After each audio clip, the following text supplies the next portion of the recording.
I'm Paul Lloyd from the Department of History. Thank you for coming to the 2015 Bonnie Castle Lecture to mark Black History Month with Dr. Alvin Gilbert from the University of Denver, who will be speaking on Founding Amnesias, the fight against bondage and genocide from the American Revolution to Africville and Ferguson. Black History Month, as I'm sure many of you know, was the brainchild of Dr. Carter Woodson, a leading African-American historian of the early 20th century. He's the second African-American to receive a PhD from Harvard after W.E.B. Du Bois. And he founded it in 1926, designated as Negro History Week, to coincide with the birthdays of Frederick Douglass and Abraham Lincoln, two titans of the Black freedom struggle. And actually, since 1990, Black History Month has also coincided with the anniversary of Nelson Mandela's release from prison in South Africa. So a key bit of symmetry in that way as well. In the subsequent years, Black History Week turned into Black History Month, but I would argue that it's always retained its original impetus. The original impetus of Woodson, not merely week or commemoration or a memorialization of Black firsts, of Black bests, but a critical inquiry of the very boundaries of knowledge.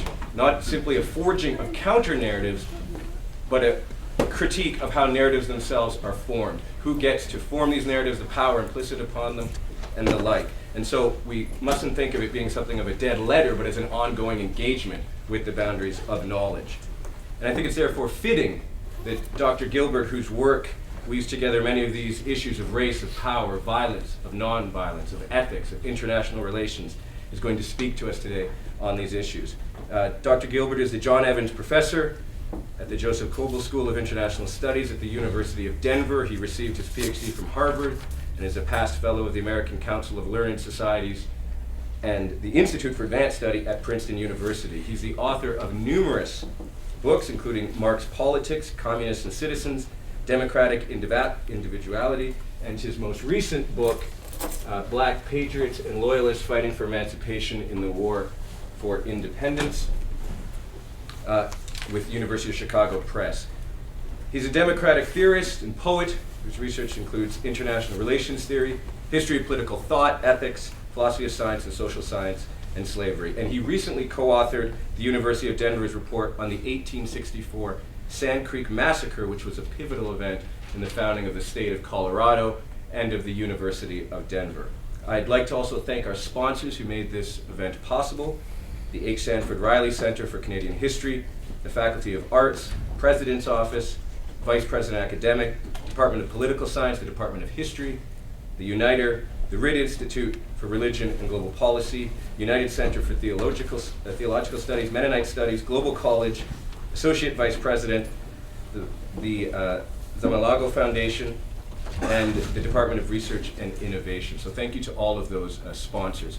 Throughout, Dr. Gilbert's work is consistently informed with a commitment to social justice, which he models both in his interactions, I can say, on a personal level with faculty, and most importantly, I think, with students, and putting many of his theories and policies into practice in the everyday. So without further ado, please welcome Dr. Alvin Gilbert.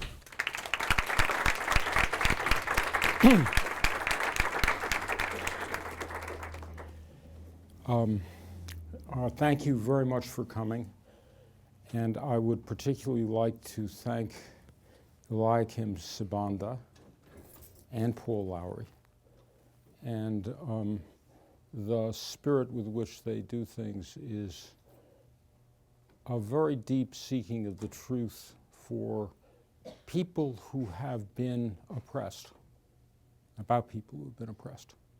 And this is a worldwide struggle. Slavery and racism are worldwide.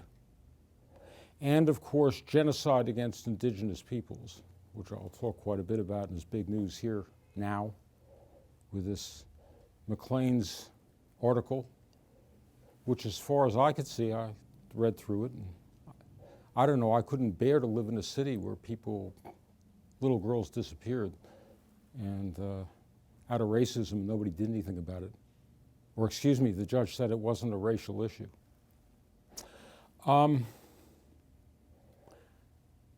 My friend Vincent Harding spoke here, and it is also a great honor to to give a lecture, which he gave, and also I noticed that Clay Carson did, and I went with both of them. Vincent invited me to Palestine, and I was one of several Jews who had been involved in the civil rights movement, who went with black leaders of that movement, of whom Vincent was one.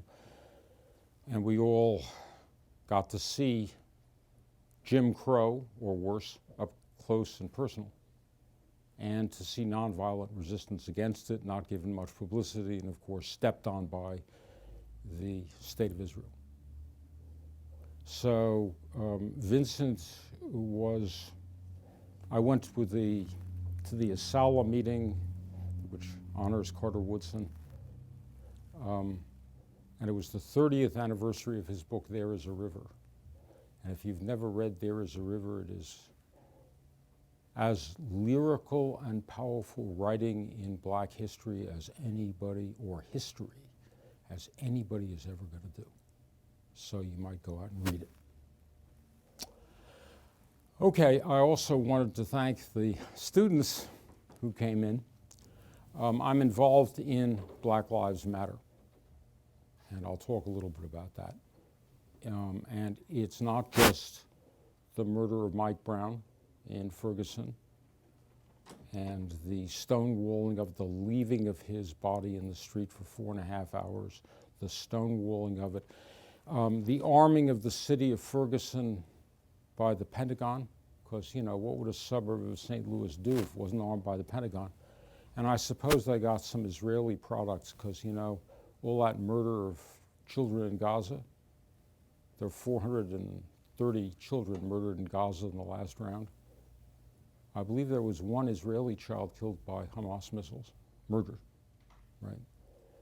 If you try to deal with that statistically, you know, I'd be a Jew, I'd just say, well, it sounds to me like Palestinians are the Jews of the occupied territories, and the Europeans are busy running military experiments on them.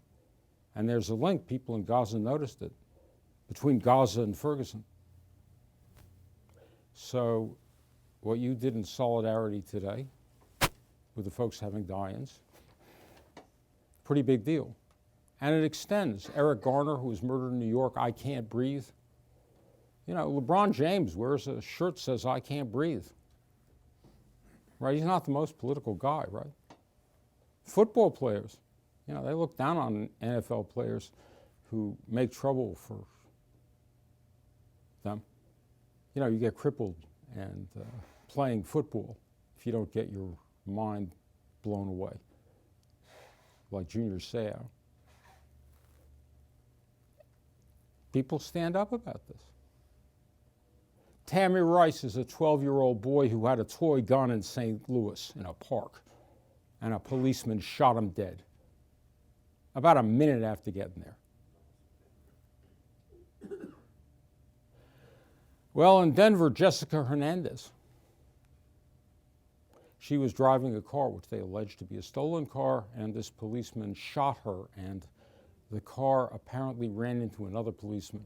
And this cop has been involved in 3 shootings of moving vehicles, and I was at a meeting with the police chief, Chief White, actually a black guy hired to try to make the Denver police force be a little less racist. And he's a decent guy. And he says he can't say anything, but one of the things that turned out is that the same cop was involved in 3 of these shootings.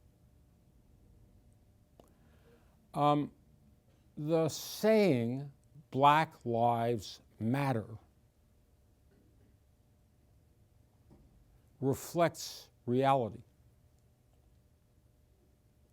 But the truth is that Western so-called civilization and settler colonialism of the sort that the United States and Canada, which is a little better on black folks, because the British brought some black loyalists here. A little. I mean, I'm not. Right? Or Israel. Black lives have never mattered. Right? They've been hunted. They've been enslaved. They've been lynched.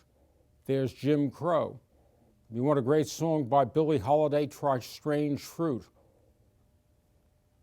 You want to understand American culture primarily comes out of the oppression of black people in the spirituals and in jazz. If you like to dance, boy, you better know something about black culture. If you think there's something good in America, in its culture, you might want to know something about black culture. Right now, there are 2.3 million prisoners in the United States, roughly. That's the figure given by Michelle Alexander in her book, The New Jim Crow. 25% of the world's prisoners. Try your favorite dictatorship. Take all the dictatorships, all the thugs the U.S. funds in the Middle East. Sorry, I like Barack, but, you know. You want to know who it is who's arming Egypt and al-Sisi to go murder people? United States, that great defender of freedom. It is the most powerful, resonant issue that black lives matter and that every life matters. And you can't treat some people as not being human, like indigenous people here, like this guy Brian Sinclair, who got locked out by his landlord, and it's cold here, so he had both his legs amputated, and then he had a catheter, and he went in his wheelchair to the hospital, and it was ignored in the waiting room for 36 hours, and the judge said, hey, there wasn't no racism. But it isn't just the lives of indigenous people that matter. One of the ways it matters is this: that racist judge, man, he ought to be retired. Maybe he ought to be locked up, but he certainly ought to be retired. You know? And what do you make of people who let this stuff go on in the community and don't do anything? Who let it happen and happen and happen again? There are statistics about how many indigenous women have been disappeared here. And they found cold cases back to 1961 now. They noticed them. Isn't that nice?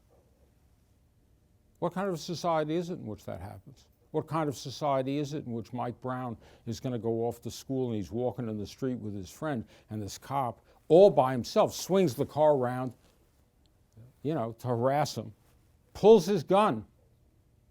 He says he got in a fight with Mike Brown, and Mike Brown is running off and turns around and hands up, don't shoot. And you look at those 6 bullets, including the one who killed him, and man, he was standing quite a ways away, right? And several of the bullets enter him like that. Oh, you know, he's been let off by a grand jury, and the federal government isn't going to indict this guy. And he resigned from the police force. So I guess we'll hear about, I'm sorry, I'm now forgetting the name of the monster who murdered the kid walking with Skittles in the rain down in Florida, but I think he's... Zimmerman, yeah. You notice that he's been arrested a bunch of times for domestic violence because he's very violent. Now, actually, that could have been figured out before, and it could have been figured out that the police person said, don't get out and follow this suspicious character to him in the car. And he got out of the car and went and murdered him. And nothing happened to him. I don't know, that ain't a society I want to live in, right? I'm going to start out talking about some history. Oh, I should say one other thing. You probably all know, or have heard, the saying of Martin Niemöller that first they came for the Unionists and the Communists, and I did nothing. And then they came for the Jews, and I did nothing. And then they came for me, and there was nobody left to protest. You might think that the privatization of everything, which is very visible in the United States, or you might really want to come. I was talking to a graduate student, and he might want to go to Minnesota in history because they have some common agreement here so he can have medical care for him and his family, be paid for. He wouldn't have to pay all his fellowship to pay the health care costs. If you wanted to get treated better than Brian Sinclair down at the hospital and you thought that could happen here, you'd be white. It probably would be a good idea to come to Canada, because even with Obamacare, you'd be poor and white, they're going to throw you away. And you might look carefully at this, because it is true for none of us that a good society is one where this kind of thing happens. I will just say, for me, as a person who believes in democracy and that we are all of great and equal value as citizens and souls, that it's pretty damn important not to let this kind of stuff happen, period, right? But if you want to look at it from the crass point of view of interest, I'll just tell you that if you let the people who run things treat some folks like that, don't be surprised you go down to deal with the police, even if you know, like I look pretty safe now. But you be a little younger, man, they'll hassle you. You be poor, they'll hassle you. You may even get beaten up. In America, a black child, according to the Justice Department, a black male child has a 1 in 3 chance over his lifetime of being involved with the criminal justice system. That's an incredible statistic, right? I mean, the Nazis beat it with Jews, but it's a pretty incredible statistic. A young Chicano male has a 1 in 6 chance, and a young white has a 1 in 17 chance. Now, 1 in 17, which is better than 5%, that's a hell of a thing, to have a society where you're going to arrest people and hassle them and so on and so forth, right? And I wouldn't just say, oh, this is a small number, right? So Niemöller's point, I mean, I could explore it in a number of other ways, but I'll just say it's a very, very deep point. We're all in this together. And we will either have a democracy and a decent society, or we will have what exists, which is democracy for the rich folks and not a decent society. And in America, is making war all the time. And if this guy Harper gets his way, who knows? Maybe Canadians can march too. I think you get some of the weapons from Israel, at least for the police. And you might think this is all accidental. But if you look into it, there's a whole thing about who controls the world, who controls the Middle East. You know, the U.S. has had 3 wars there now. They're all dumb wars. They're all wars of aggression. Well, you could argue that maybe the first Gulf War, where Saddam was going to eat Kuwait, that was Saddam's aggression. But they're all wars for oil. They're not honorable wars. U.S. wasn't threatened by them. And the U.S., by the way, Saddam was their boy and he gave him the green light. The ambassador was talking to Saddam and Saddam said, well, you got a mutual defense treaty with Kuwait? And April Glaspie says, no, we don't.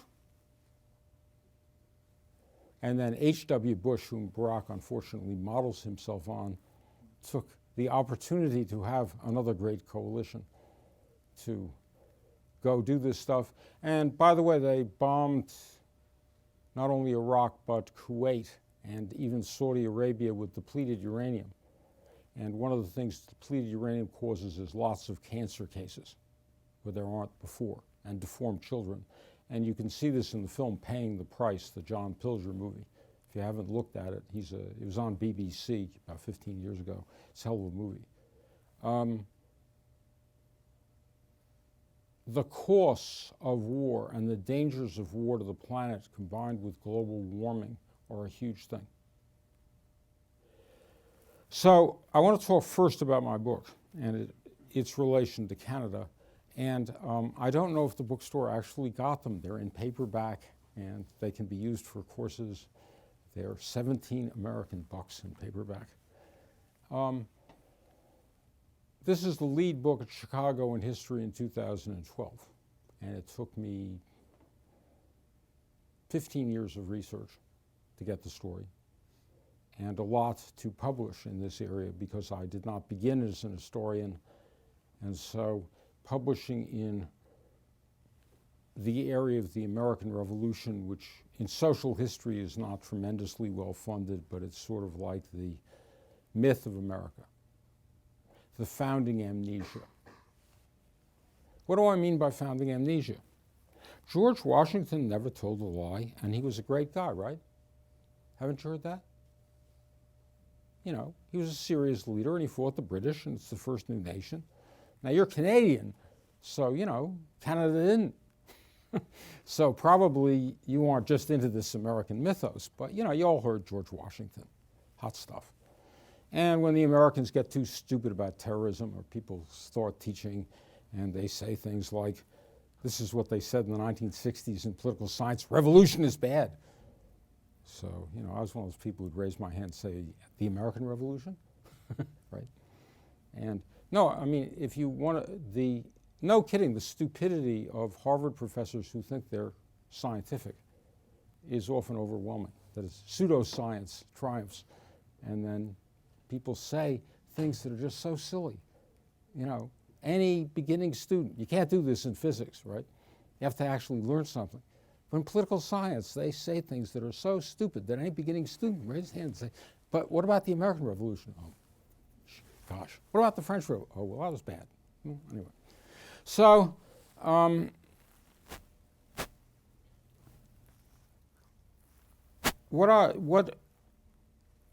it turns out that about Washington, he raffled off the children of slaves to pay his debts. He gave each slave a blanket to carry foliage to bed down the pigs and the cattle so they'd be comfortable at night.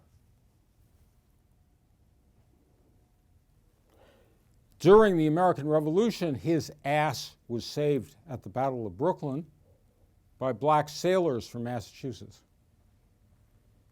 And Washington, who saw lost the battle, but the British were too lazy to attack him in the rain. They had him pinned on a promontory, and the Navy got him out. So the British could have continued to have America. You know, he would have been the Louis Riel of the United States. Maybe. But he ended up winning, but he realized he waited till all his men went. So he saw the black sailors doing this, and he began to have thoughts. So Washington was never, ever after able to advocate slavery or to bully his own slaves in the same way. He was a serious enough revolutionary leader so that he was willing to overcome this to fight Britain to some extent. So if I were to ask you how many presidents were slave owners between 1788 and the beginning of the Civil War, 1860, 72 years, which I'll figure you don't know about America, so I won't bother you with this.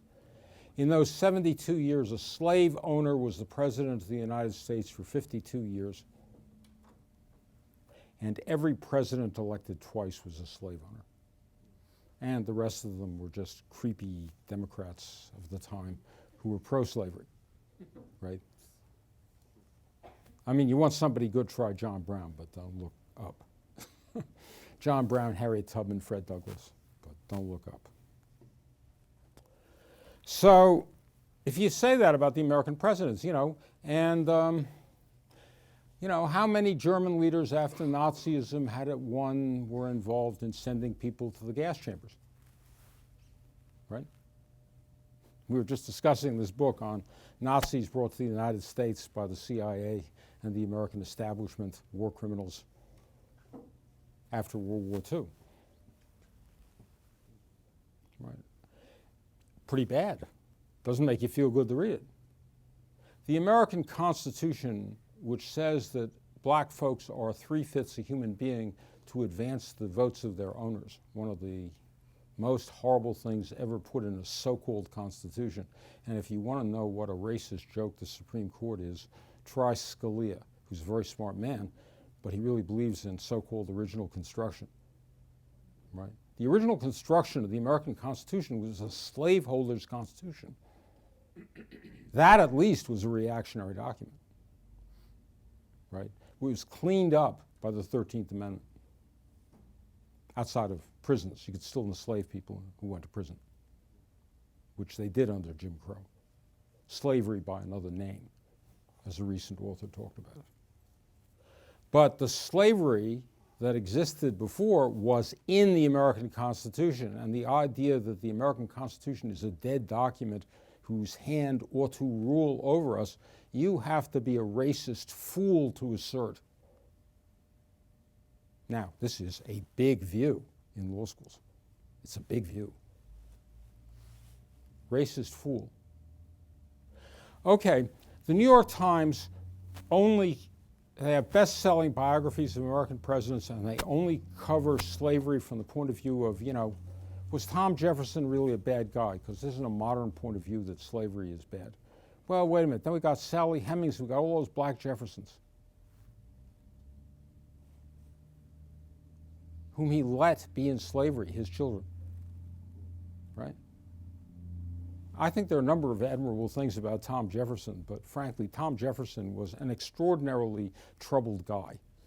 And you wouldn't want to just identify with him or say, oh, what a great man.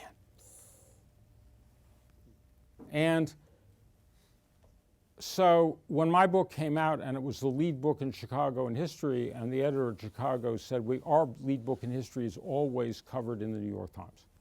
So I can't promise you, but it's always covered. And they were very happy with the book. It didn't get covered. Didn't get reviewed in the Times. But a puff biography of Jefferson as a solver of gridlock by a Newsweek editor did get reviewed twice, once very sarcastically. And as a result, Paul Finkelman at SUNY Albany, a law professor who really knows a lot about racism and the Constitution, published an article which you can Google in the New York Times called The Monster of Monticello, which will tell you some of the things that Jefferson wanted to do as governor and president to white women who married black folks, stuff like that. But they couldn't cover this issue, which I cover. Now I'm just going to tell you briefly about it, but the core of the book is this. I started out working on other projects on the American Revolution, political philosophy, and I thought being an anti-racist and having been in the civil rights movement, I would look into racism and I would find out that it was the biggest slave traders in the world, that is Britain, against the slave owners in America, and they'd all be disgusting, I mean morally. And there'd be a few black revolts and that'd be it. So I'd like the black revolts and I'd have been happier if they had won.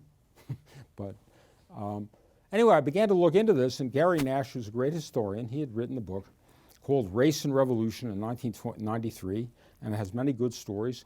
And page 61, he says, a gigantic number of blacks, we will never know the exact number, escaped and fought for the British in exchange for freedom. And then over the next 2 pages, he gave 5 reasons why there should have been gradual emancipation throughout the country, not just in the North, following the American Revolution. And one of the things about my book is I say the greatest achievement of the American Revolution was the emergence of a free North, meaning that the slaves were freed in the North so that you could have a North in the Civil War. Now, you wouldn't think that was a big original point, but actually it's a big original point in my book. Nash was worried about it. He doesn't insist on it too much. Nash was worried about it because he's an anti-racist guy. That's right. And he studied these issues for many years. And he looked at it. Anyway, I figured if anything like this was true, the whole story of the American Revolution would be different. And instead of thinking I'd been taught by Barrington Moore that the Civil War was the American Revolution, because Emancipation Proclamation, and 80% of the new recruits in the Union were black. And if you want to know why Sherman burned Georgia, I suspect a lot of slaves rose up, and I suspect a lot of the new troops probably contributed. That is to say, the hatred of the plantation domination was a real thing. But it turned out that it was in the American Revolution. The American Revolution, Vermont was not a colony. but Vermont has a constitution from 1775 which says everybody in Vermont is free, black as well as white. Pennsylvania called for the gradual emancipation of black folks in 1780. Massachusetts in 1782, Rhode Island and Connecticut in 1784. New York, the biggest slaveholding colony in the Union, later than the Free States later. 1799, New Jersey, 1804. Pretty big deal. Now, even Nash, the way they write about this, it's identity politics. So he has a really good book written about 2006 called The Forgotten Fifth, right? Oh, well, black folks got free, but what does that have to do with the rest of us? That's just something interesting to black folks. I think I was trying to say earlier that that's not a wise idea to have. He's a very decent, honorable, great historian, but not a good idea. No, the greatest achievement of freedom in the American Revolution was it abolished slavery in the northern states, period. The British, they mocked them. Samuel Johnson has a great essay. I don't know if any of you got to read it, but since you're in Canada, you might as well have a good time. You can read this. Americans have never taught this. It's in my book, and I talked a lot about it. Johnson wrote, "Taxation, no tyranny." And in 1775, he said of the First Continental Congress, "How come we hear the greatest yelps for liberty from the drivers of slaves?" And that ain't like your average politician's remark, right? You can't hear that and know something about the American Revolution and not know that this is profoundly true. And so, to answer that charge, you had to free slaves. And there were people who were for freedom in the United States who thought, yeah, black folks as well as white folks. So there are two things that went on. One is fairly well known about, which is that Governor Dunmore of Virginia, Royal Governor Dunmore, said, "You proud colonists, you rise up against us, and I'm freeing all the black folks and all the white indentured servants, and I'm going to sow destruction wherever I can reach and raze your mansions to the ground." And he said that in 1772. And all these slave owners shivered. Some people said, yeah, we should get rid of slavery, abolish it. They can't attack us about it, we abolish it. But, there were some slave owners, they wanted their slaves. They were monsters in that way. Till 1775, he said this, and he had a proclamation about it in November 1775, and it really triggered the revolution. And the first battles, which you never learn about in the United States, were in Virginia, and half his troops were black. And he actually had emblazoned on their uniforms liberty for slaves. It was called his Royal Ethiopian Regiment. And if they hadn't had smallpox, if he had just pursued this and the Americans had done nothing, the British would have won with it like a shot. And what happened is there was smallpox, and he wasn't a great general. He won a couple of battles, and he did get defeated, and he went to New York. And among the people who went with him is a guy named, his slave name was Titus, and he renamed himself Colonel Ty, or became famous as Captain Ty. And he led multiracial guerrilla movements in New Jersey and won a whole string of battles. And an aspect of the British war against the Americans, which also should have won, was guerrilla war based on black soldiers in New Jersey and South Carolina, black dragoons. But the reason that the British didn't pursue this is that, fortunately for the Americans, a lot of the leaders were fat-headed racists and wouldn't listen to Dunmore. But every British general recruited a lot of black soldiers. And I began digging around lists, and there was a huge number of black soldiers. And I finally discovered at Yorktown Private Georg Daniel Fleur, who fought with the French on the American side, and he wrote a diary. And in his diary he says, So I fought in the battle, and then I walked around the field the next day, and most of the corpses on both sides were Mohren, Moors. Most of the dead at the crucial Battle of Yorktown on both sides were black. Oh my God, the Daughters of the American Revolution won't let in no black folks, and to get in there you gotta appeal and appeal and appeal. It's a long time, you have a 4 or 5 year fight. They now got a chapter of the Daughters of the American Revolution in Queens, which is half black and run by a couple of black women. But, 2015. Been a while. But actually, this racist organization, this famous racist organization, it is not only wrong about the Civil War, where the first people who ought to be welcomed in of soldiers who fought for the United States, thank you, were black, as Frederick Douglass recommended. But it turns out it's true of the American Revolution too. Who would have thought? So here's the story on the American Revolution. And this comes from looking at, I'm kind of a Marxist of an odd sort, class struggle historically. And I have the belief that slavery is not only a bad thing, but a lot of folks like Spartacus and the people who waged a big war that lost once upon a time are going to wage a big war about this kind of thing. You can't treat people like that. You can do it for a while. So you live in terror of them. Slave owners live in terror of the people they enslave, right? Somebody treated you like that, you want to cut their throat, right? Slave owners are the most violent people going. They whip people. One of the things I discovered, they had a graveyard they discovered in New York. They were excavating, building big black graveyard.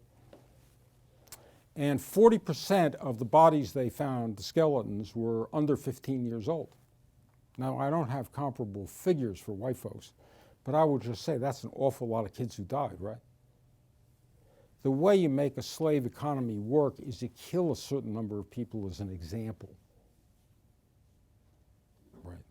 You torture people, and it's like the American torture in Iraq by Pentagon statistics.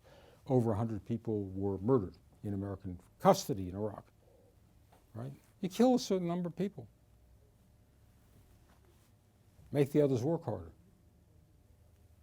The idea that the slave owner is a noble paternalist about the slaves. Ask the slaves and their descendants how noble the slave owners were. You want to find out. You want to find out about Tom Jefferson? Ask the Hemmings.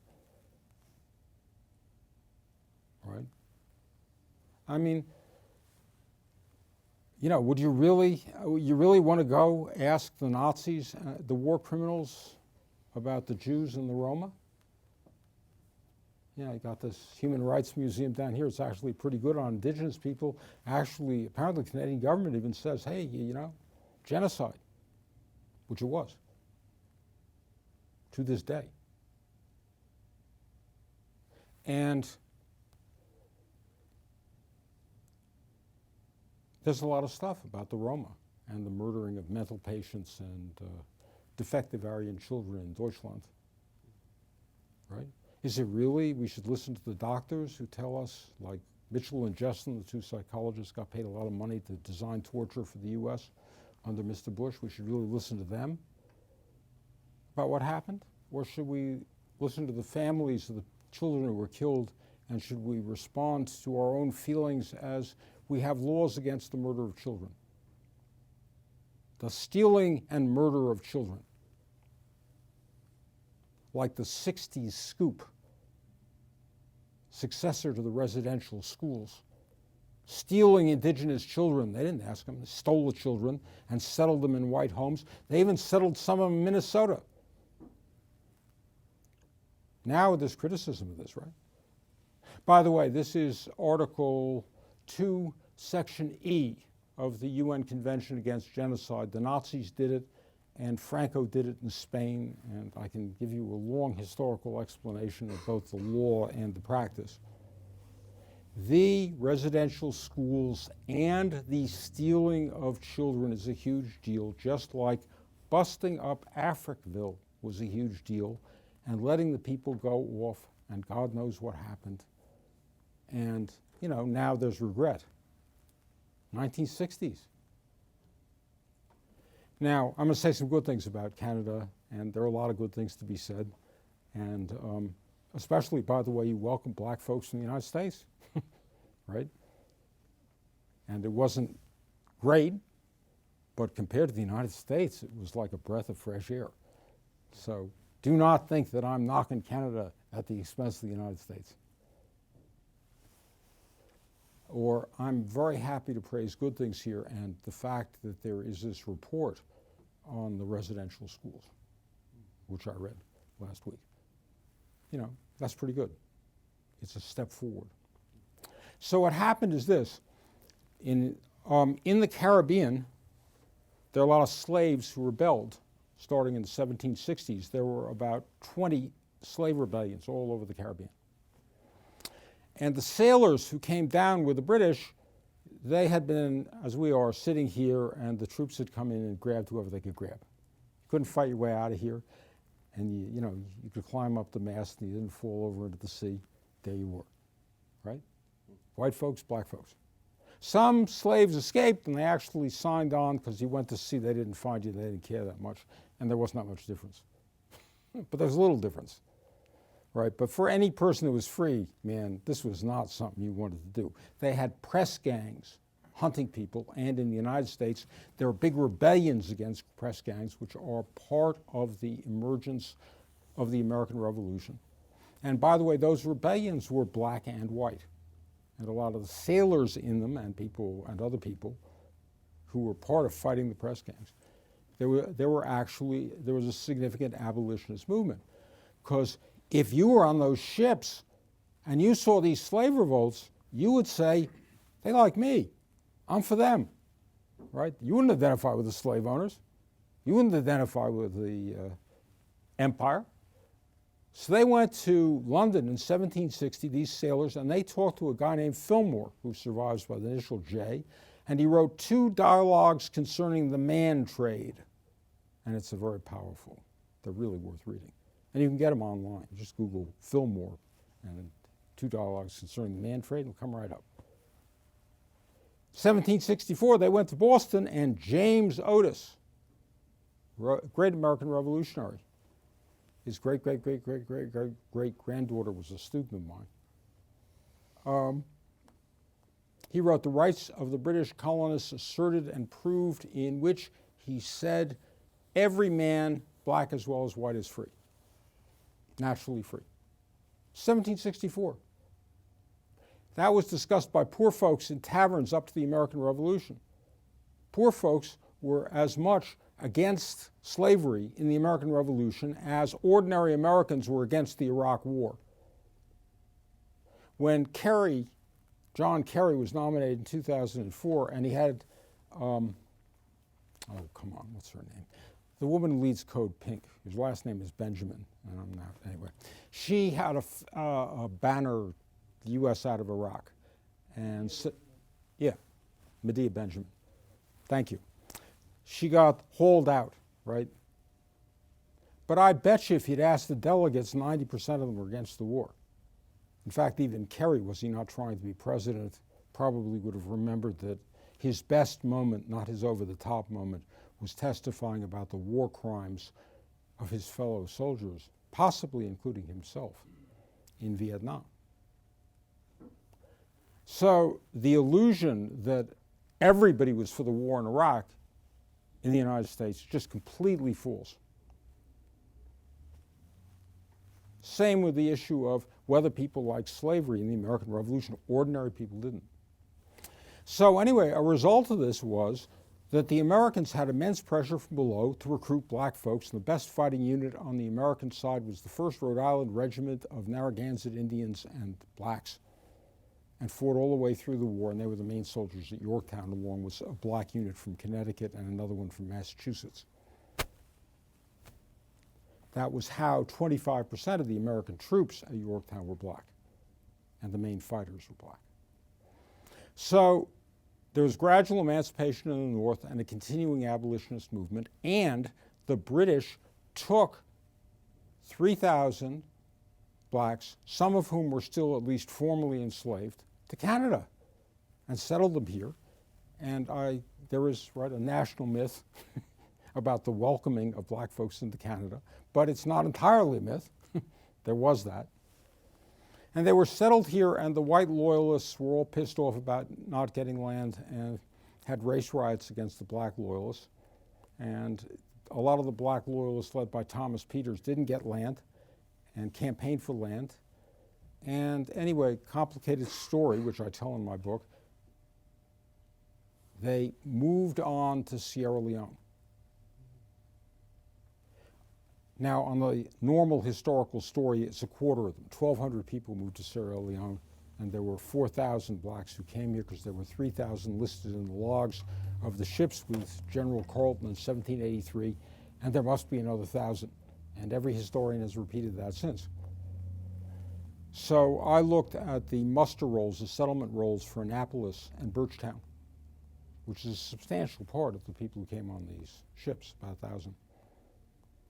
And it turned out that 3 blacks got here separately from General Carleton's fleet for every one who got here with General Carleton's fleet.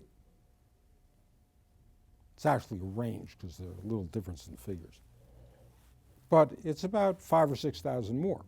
And if you think of 1,200 leaving, Moses Wilkinson, a black preacher, heard Thomas Peters talk about going further to have real freedom in Sierra Leone and actually get land. And his whole church came. That was 514 people. That was half the people. Peters was beaten up going around to campaign for this. And the governor, the royal governor, freaked out. You know, they're all leaving. And that shows that I'm a bum. It did. He's a bum, right? So he set on him. It wasn't very nice. Now, a lot of people stayed for various reasons. And some of them actually got benefits, like this guy Stephen Bluch and his followers, the Black Pioneers. So there were people who did well in Canada, black folks. But this whole group left. I think that the presence of the black loyalists in Canada and their acceptance and the people who fought for there being black folks here is a really great thing about Canada. It was a reason why when Henry Thoreau gave his speech in support of John Brown in 1859, the raid on Harper's Ferry, which basically began the Civil War, there were meetings in Canada, not just in the North in the United States, to celebrate and defend the cause of abolition and what Brown had done. It was a common movement, just like Black Lives Matter here. So look, I tied in some of this with the many continuing aspects of racism here. And there are many. But the truth is that there are also very good things here, like the Truth and Reconciliation Commission's report on these residential schools. And there is now criticism of this 60s scoop and even some sarcasm about shipping off indigenous kids to the United States. And there is the idea now that it'd be better if they have to be adopted in the local community and by other indigenous people, if not that, and then maybe by non-indigenous Canadians. And I don't know if they're going to put that into practice, but it's at least a small step forward. I haven't talked about Governor Evans. I have a John Evans Professorship for Distinction in Research. And Evans was a monster who basically created the Sand Creek Massacre that murdered of peaceful Indians, mothers with babies in the wombs, and then scalped the babies. 1864, November 29th. And this year at the Spiritual Healing Run of the Cheyennes and Arapahoes, the governor of Colorado, John Hickenlooper, apologized to the indigenous people. And the Methodist Church, Evans was a Methodist, has denounced the doctrine of discovery. The Pope sent out people, the Spaniards and the Portuguese, and they discovered the New World, and it was theirs. And that became American law. The Methodists have denounced the doctrine of discovery, and Bishop Elaine Stanovsky has led 600 Methodists with Native Americans on buses to go down to the Sand Creek National Memorial Site and discuss what happened there. And a lot of those people came out to support the marchers. These things can change. I won't say that things can be healed, but there is a significant kind of reconciliation that can be achieved, and we can't have decent societies if we don't, right?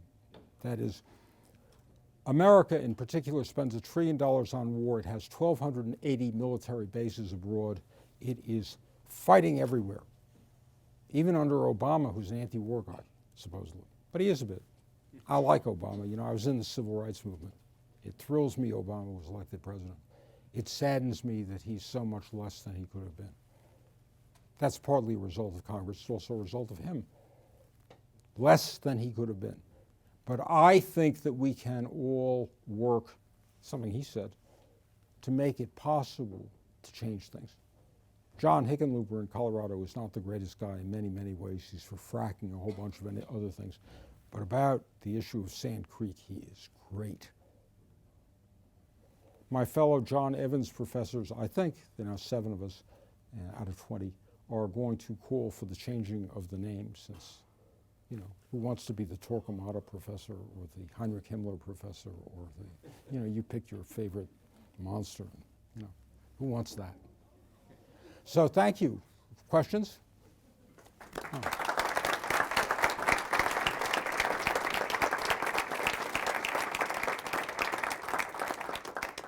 Would you mind telling us a little bit more about your role in the civil rights movement?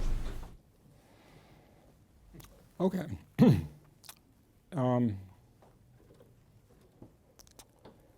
In 1962, as a sophomore at Harvard, I went on a freedom ride to Chestertown, Maryland, which is not the Deep South. And we had all been recruited. I had come for a whole lot of different reasons to really hate racism. And I won't describe all the reasons. But, you know, I went, and a lot of other people went. And we were on the bus going down, and we were going to picket Woolworths the next day. And the nice people who organized the thing had been afraid to tell us, but one of them then blurted out, "Oh, last week the demonstration was attacked by a mob led by the sheriff, and one of the marchers, a woman, was thrown through the glass window at Woolworth. And the glass window at Woolworth had been repaired more quickly than she was repaired." So that was pretty scary, and we were going down on the bus, and none of us got off the bus, but I guess because they had done that the week before, they didn't do that to me. They didn't do that to us, so we felt relief going back. It was good to be there. Chestertown, Maryland was not Mississippi. I was involved in a number of anti-racist activities at Harvard, and then many other things, both in SDS and at Harvard. But I was on the periphery of the civil rights movement. I was mainly in the anti-Vietnam War movement. One of the things that happened was a kid that I went to grade school with, 1st to 4th grade, named Andy Goodman. It was a small class at Walden School. There were 12 of us. There were 3 Allens, and we all spelled our names differently. So there was a lot of confusion in the class. If the teacher said Allen or anybody else did, about who the hell was meant. But anyway, Andy and I were friends, and I still was in touch with him a little bit. And I wasn't involved with anybody who was centrally involved with the civil rights movement. If anybody had asked me to go on Freedom Summer in 1964, I would have gone, but nobody asked me. And I knew that Maryland was scary, and I was not completely a fool about Mississippi. Andy Goodman went. He was at the civil rights training in Ohio. And his first day in Mississippi with Mickey Schwerner and James Chaney, he was murdered in Philadelphia, Mississippi, by a mob led by a preacher named Edgar Ray Killens, who was finally convicted of this in 2008. But they were left alone. The Deputy Sheriff Cecil Price, he went back on being for the mob, and he was going to testify for them, against them, and he somehow fell out of a second-story window and broke his neck. There's a tight little world in Mississippi.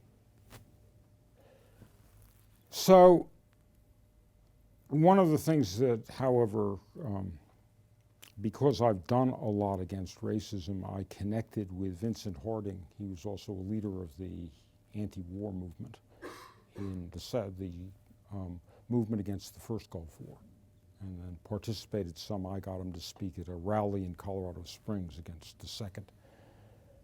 And so he had actually known Andy Goodman, and he knew the other people who were involved. And we had very interesting talks about this, and he was really for the experiment in democracy that America is. And he used to be really against capitalism, like Martin King. Martin King did not like American capitalism. He organized a poor people's movement to change it by mass nonviolence from below. That's sort of my view.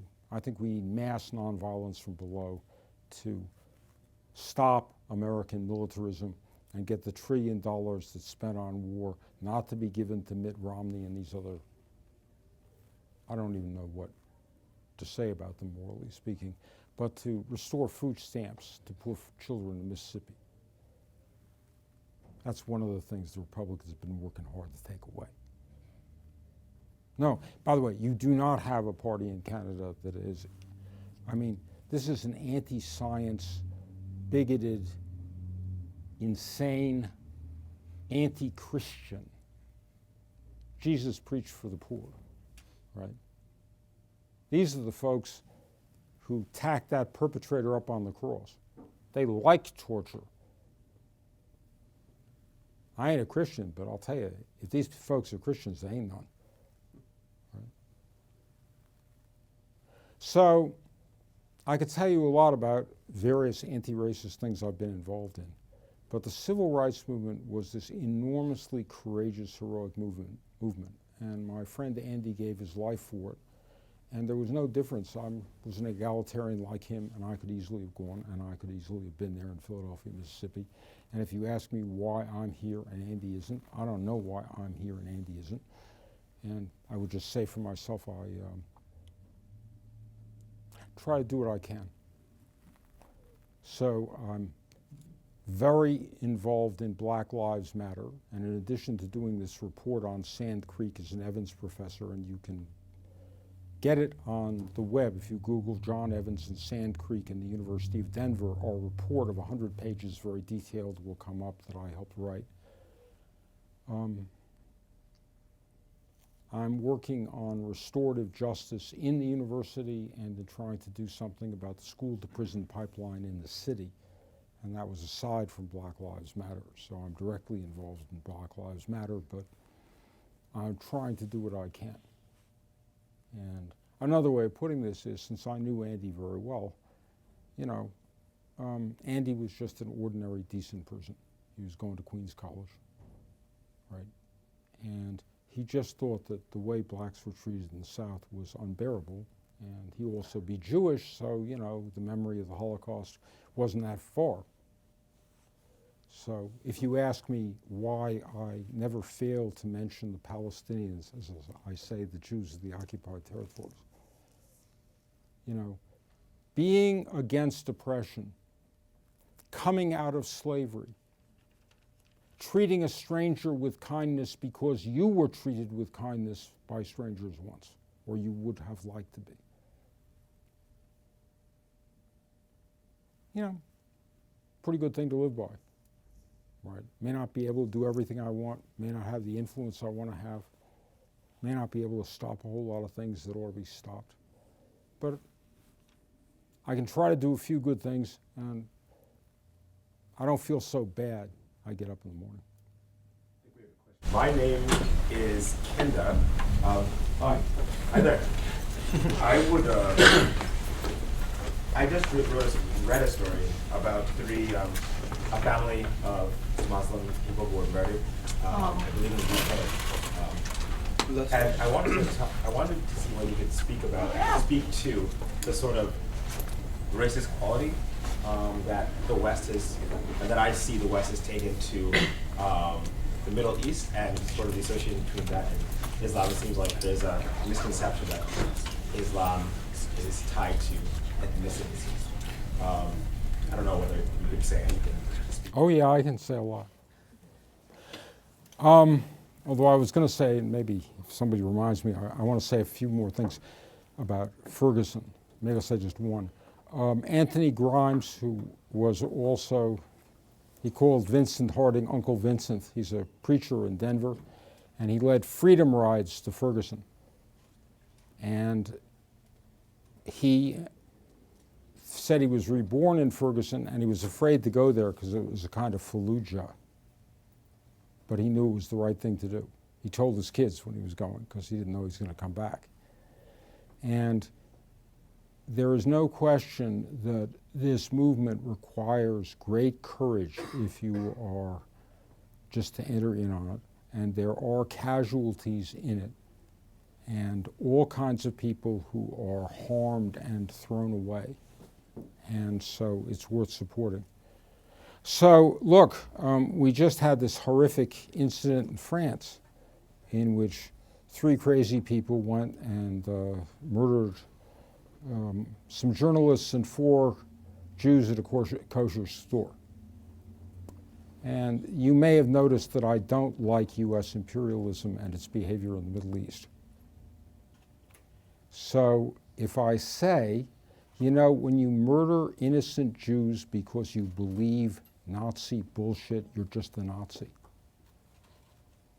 If you have a mob which burns Jewish stores because of their ownership, you are not on the side of ordinary people who are harmed by racism. You are a racist.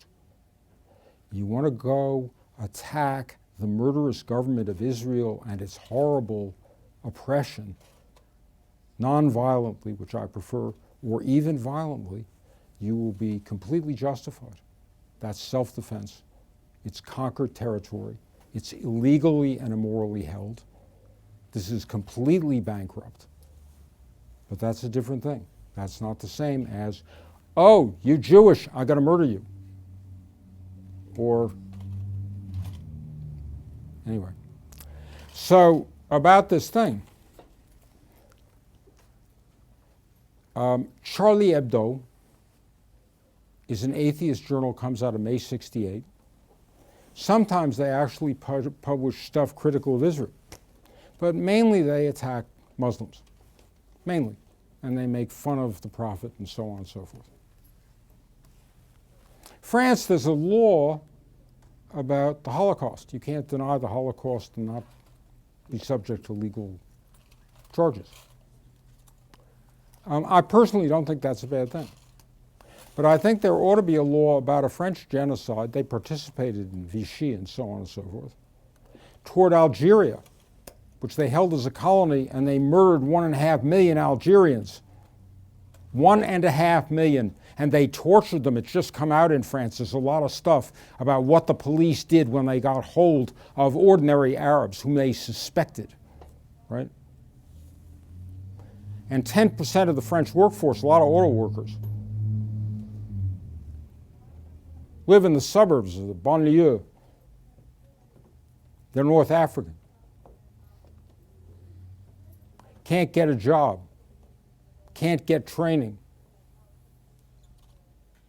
So some of these guys, the Kouachi brothers, who identified as French and were living dissolute French lives, actually got taken in by this Al-Qaeda preacher.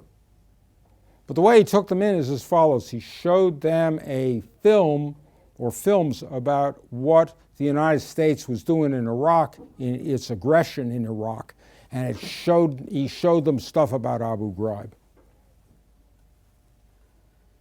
So you want to know how this happened. American imperialism in the Middle East, and by the way, any aid Canada gives to it, has a lot to do with this. Now, there are about 1.2 billion Muslims in the world, and under W, who was a thug and a fool, and he liked to kill, like to pull the wings off flies and shoot people, right? And he got in with Cheney, who was the brains of the outfit. and my student Condi, who went along for the ride. And they did these horrible things. But W would say, well, all Muslims aren't the enemy, right? He didn't know anything about Muslims. He didn't know Shia from Sunni, but you know, they aren't all the enemy, right? I mean, so it's obvious that most people in France are treated badly by France, but if you emigrated from Algeria and you have a poor life in France, you may still be able to survive and make ends meet, and you may have a community, and you may not feel so bad. That's not because there's anything wonderful about French racism and imperialism, because there is nothing wonderful about it or honorable about it. But it is just the case that not all the immigrants in France or Germany or England or anything close are looking for trouble. Quite the contrary. You could say Arab lives matter, right? They don't, in England, they didn't kill anybody because, you know, that Bobbies don't carry guns. But you can bet that they harassed Muslims and they harassed Arabs, just like they harassed Afro-Caribbean people, right? Because, you know, this guy, the prime minister, the Tory, he's better than Obama in having gay people in his cabinet. He believes there's global warming. He ain't going to do anything about it, but he believes in it. He's nuts about austerity, so he's put Britain in the worst depression since more than the Great Depression. It's worse in Britain. So that's bad. But he's just a straight-out racist. He just has real trouble with this. Gives a speech on black folks rebelling against. They did kill a guy, and there were riots because people were crazy. They tortured him in a police car, and they said he had a gun. He didn't have a gun. They shot him. And then it was like, you know, murder a Native Canadian. We're not going to take any responsibility, right? We didn't do anything. The gun fired itself. He's innocent. He was threatened. He was in a, right? I mean, come on. So, you know, the Prime Minister and others gave speeches about how disorderly and horrible the black British community is. We got to fight this. And no kidding, worse than global warming, the United States of America will blow up the world. Hillary Clinton is a neocon. I would much prefer her to be president to any of the bozos from the Republican Party, but there is absolutely no difference. She's ready for that 3 a.m. phone call. She is not Obama, and she would have bombed Iran years ago, which Obama, in spite of this craziness about ISIS, you know, he's held out on. I mean, yeah, it'd be good to get ISIS. They're really terrible. They're just like, you know, take the United States torturing and killing people and take these beheadings. And unfortunately, the United States has, you know, there's over 100 people, according to the Pentagon, who were killed in jail by the United States while they were torturing them. If you can do something with that, I mean, you know, if you cannot oppose my government, the most violent government in the world, as Martin Luther King says in his immortal speech written by Vincent Harding, the first draft, Breaking the Silence. If I did not speak out against it, I could not convince the teenagers who were rebelling in Los Angeles that when I said nonviolence was the way to go, it meant something. Because they said, United States, the government, it's using nonviolence to get what it wants in Nam. So King stopped being loyal to LBJ. He came to chill out the riot in Watts, and instead he thought about it. He says that in the speech. And he spoke out against it, and he spoke for a poor people's movement, and every newspaper denounced him, and all the respectable black leaders denounced him.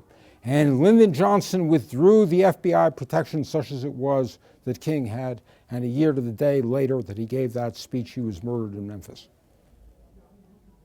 I'd read that speech. That speech tell you more about American foreign policy and how we're all brothers and how we got to fight this, and we got to fight it nonviolently. Anything else will. Yes.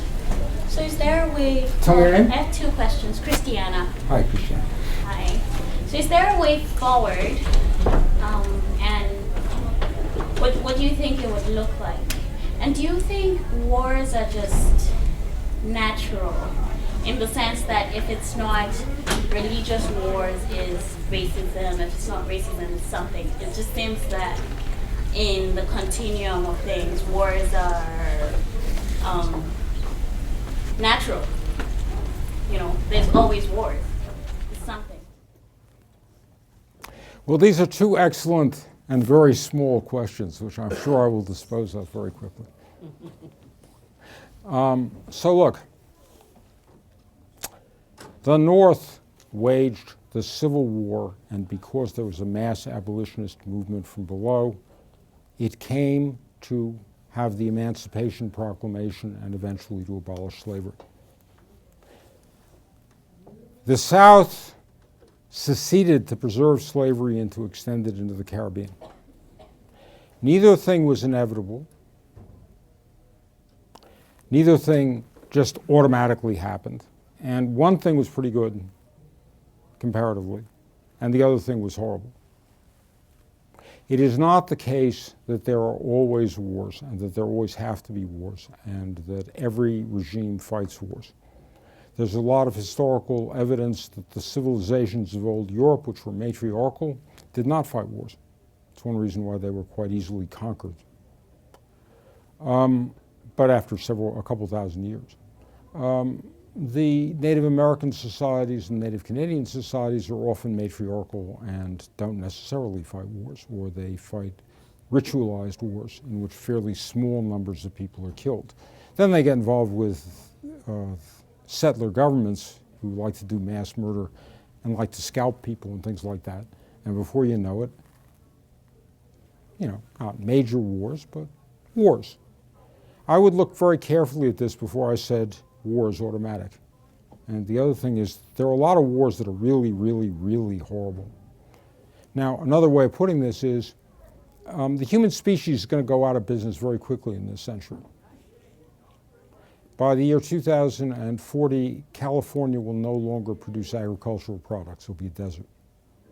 The Secretary of Energy, a Nobel Physics Prize winner under Obama, he said that.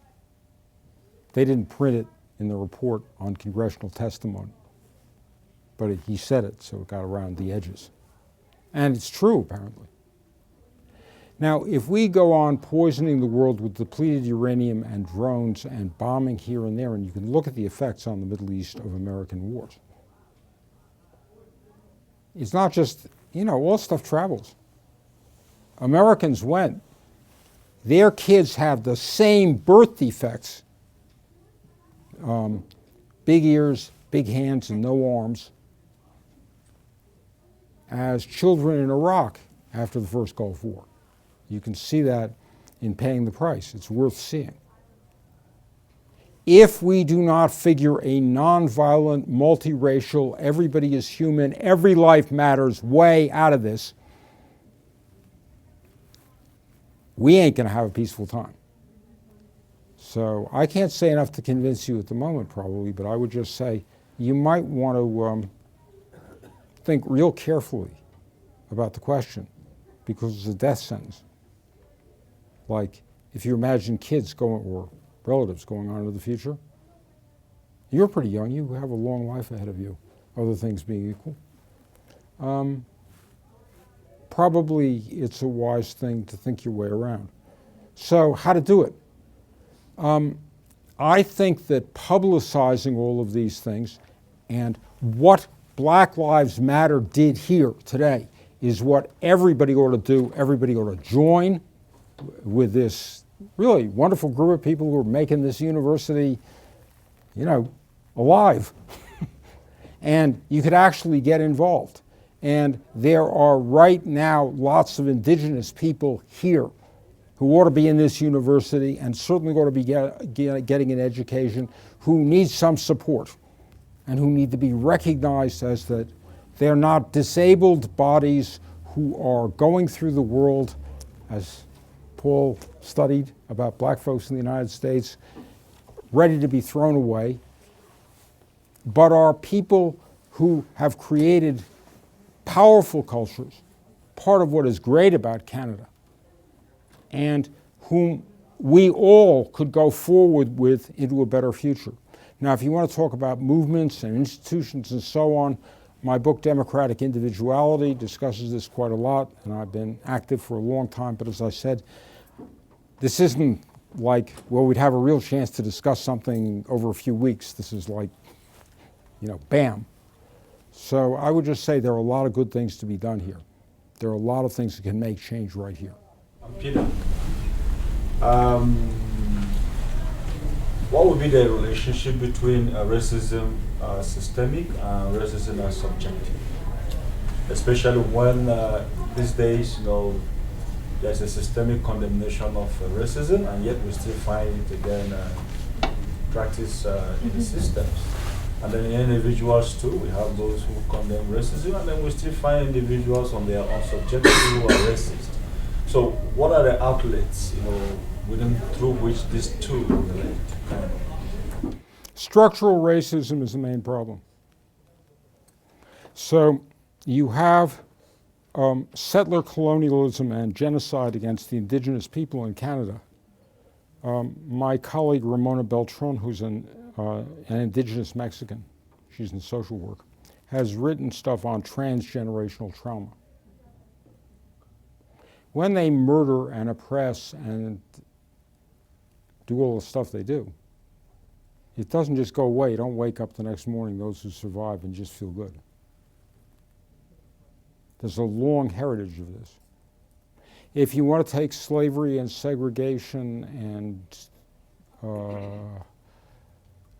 the prison system, Martin Luther King referred in his letter from the Birmingham City Jail to having to stand on tiptoe. Martin Luther King, he was way smart. He was a really good student of philosophy. He read Plato and Hegel, and he admired Socrates, and he said I do that sort of thing, so I know whether people have studied this. He's very unusual, right? And he wrote the most beautiful speeches, and of such power, right? And he lifted people up. And he said he stood on tiptoe with these white folks. I guess, I don't know if they got that. Selma's a great movie.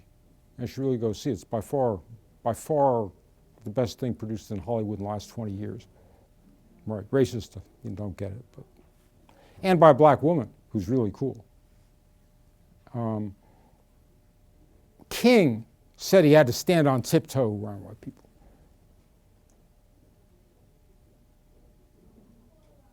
Worth taking in. Because we cannot change this unless we take in that racism is structural.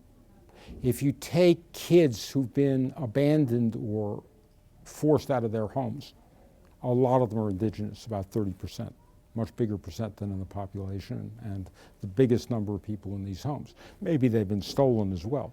There's a whole thing about this. That's structural. That's not just, hey, there's some racist social workers, right? 1 in 3 indigenous people does not go beyond 8th grade. That's structural. That's not just, racism. 65% of the people in the prisons in this province are indigenous. That's structural. Judges don't think they're racist. And when they hear about a guy who isn't treated for 38 hours, can't say it's racist when the hospital could have cured him like a shot. Right? This is not a complicated medical problem this guy had. That's structural. In the United States of America, blacks get lower wages than whites in general. And where blacks get the lowest wages, there whites also get relatively the lowest wages, and the greatest income differential exists between most of the population and the top 1% of the population. That's a study done by the economist Michael Reich, probably the best bit of statistical political science I've ever seen on an important problem. It's called Racial Inequality, a Political Economic Analysis, Princeton Press, 1984, as true today as it was then. One reason why it's so important that young black people and brown people are fighting back in the Black Lives Matter movement is that Occupy there were a lot of minority people, so-called, in there, but it was mainly a white movement. And this system will not be lifted up and changed until you fight racism and until everyone is lifted up. Structural. So yeah, there's a certain number of racist gas bags, and they intimidate people. And it's fascinating. In Colorado, I had a number of historians in my history department. One of whom worked on our report but wouldn't sign it. And the reason was that we only talk about facts, and if I sign this report, I might get attacked by other Western historians. Now, this is crazy. Now that Governor Hickenlooper has apologized, my guess is one of the local racist historians has said, we wrote our 100-page report, Northwestern wrote a big report too, which shows that Evans is a monster. And Northwestern is in Evanston, Illinois, and was founded by John Evans as well. It's all anachronistic, the guy says. You're judging them by today's standards. Actually, we use the federal government's condemnation of Evans, 3 of them, 3 hearings in 1865. The Sand Creek Massacre Memorial National Monument was created by the United States government in 2007 when they read the letters of Silas Soule and Joseph Kramer, who were 2 officers who could not believe what Chivington had done to these peaceful people and refused to have their men fire on them and let Native Americans escape. So about 2/3 of the Native Americans who were in the camp escaped because of this. It's the one massacre done by the U.S. Army, either on American soil or abroad, that the U.S. government has created a monument to and never said was a good thing, an honorable thing. They never called it the Sand Creek Battle. That's Ku Klux Klan talk. So I'll tell you, I would like to debate this guy. I like to help people, and I get along well with most people, and I'm really easy when I'm thought of by my students as a kind teacher. But if you want to defend racism, you better look out, because I'll come for you if I can. So I would just say, individual racism, if you have movements against structural racism and you influence people, the state of Colorado has now apologized for Sand Creek, and although there's Mount Evans, there's going to be talk about whether it should stay Mount Evans. A friend of mine who's a poet, colleague in the English department, said, why not Soul Peak, named for Silas Soule? Why not a peak named for Black Kettle, the leader of the indigenous people? Anyway, there are many honorable names to that mountain, but Mount Evans is not one of them.